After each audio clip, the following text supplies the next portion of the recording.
Alors que la Coupe d'Afrique des Nations bat son plein record en Côte d'Ivoire, plusieurs sélectionneurs ont été destitués au terme de la phase de poule. Ceci dû à la mauvaise prestation des équipes dont ils ont été sélectionneurs. Une première partie de la compétition marquée par des exploits et des grandes désillusions également. Sans toutefois tarder, je vous donne la liste des 6 coachs virés après la mauvaise prestation de leur équipe durant la première phase de la CAN.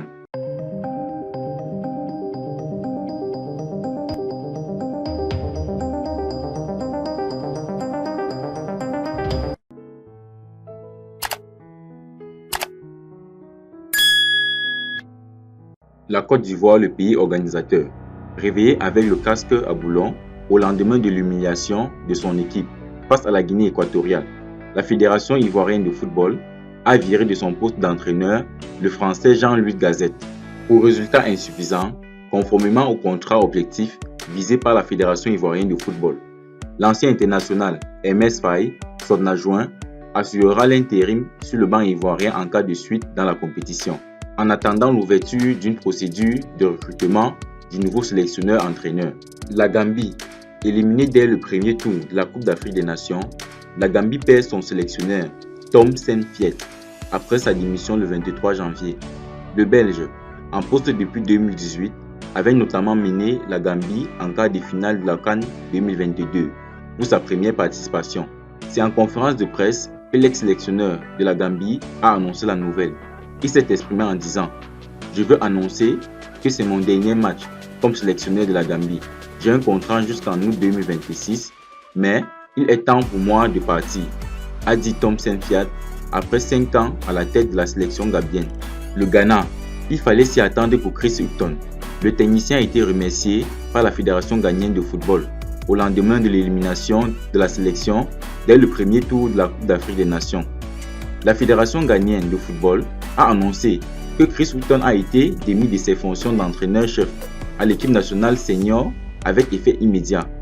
Le conseil exécutif a également pris la décision de dissoudre l'équipe technique des Black Stars. La Fédération ghanéenne de football fournira dans les prochains jours une feuille de route pour l'orientation future des Black Stars, a publié la fédération. En 3 matchs, les Black Stars ont totalisé 2 points, 2 nuls et 1 défaite. Tout comme en 2021, les Black Stars quittent la compétition dès le premier tour. Le coach algérien, après la nouvelle déroute des Fennecs, est déjà affaibli par la sortie de route précoce de son équipe lors de la précédente édition en 2021 et par la non-qualification pour la Coupe du Monde 2022. Le sélectionneur des Fennecs a été démis de ses fonctions par le président de la Fédération algérienne de football, Walid Sabdi. Il a rencontré le sélectionneur national pour discuter des conséquences de cette amère exclusion et sont parvenus à un accord à l'amiable pour rompre le contrat qui le lie à la Fédération algérienne de football.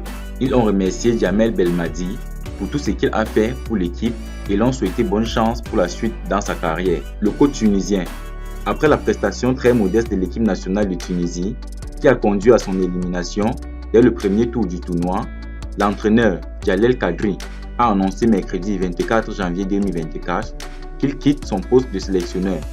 Sa décision a été claire. Il a un contrat qui fixait comme objectif les demi-finales. Et puisque cet objectif n'a pas été atteint, le contrat prend fin.